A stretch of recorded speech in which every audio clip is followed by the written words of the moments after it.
Differences PGTRB மேத்ஸில் updated சிலபஸில் 8th யூனிட்டில் உள்ளது. இது இப்போ டிஃபரன்ஸ் ஆப்ரேட்டருக்கான டெஃபினேஷன் சொல்லியிருக்கேன். F of x delta f of x not is equal to f of x not plus h minus f of x. Delta square f of x நாட்டுங்கிறது என்னது? Delta of delta f of x not. இதுக்கு திரும்ப நம்ம difference operator கண்டுபிடிக்கணும். X not plus h x not plus h plus ஹெச்னு போட்டு கண்டுபிடிக்கணும். இது எப்படி கண்டுபிடிச்சு காட்டியிருக்கேன். இது விஷயமா டீடைல்டு வீடியோ கீழே லிங்க்லையும் கமெண்ட்லையும் டிஸ்கிரிப்ஷன்லையும் இருக்குது. அந்த டீடைல்டு வீடியோ பார்த்தீங்கன்னா இதை எப்படி ஃபர்தராக ப்ரொசீட் பண்ணணும், இதில் எப்படி ப்ராப்ளம் சால்வ் பண்ணணும் அப்படின்னு தெரிஞ்சுக்கலாம். சேனலுக்கு நீங்கள் பார்த்தீங்கன்னா சப்ஸ்கிரைப் பண்ணிக்கோங்க, ஃப்ரெண்ட்ஸ்க்கு ஷேர் பண்ணுங்கள்.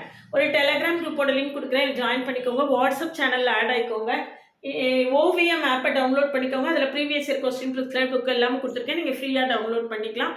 இன்ஸ்டா அக்கௌண்ட்டை ஃபாலோ பண்ணுங்கள். கிளாஸில் ஜாயின் பண்ணவில்லைங்கன்னா கிளாஸஸ் எப்படி இருக்குன்னு கமெண்ட்லேயும் டிஸ்கிரிப்ஷன் லிங்க் இருக்குது, போய் பார்த்துட்டு கிளாஸஸ் பிடிச்சிருந்தேன்னா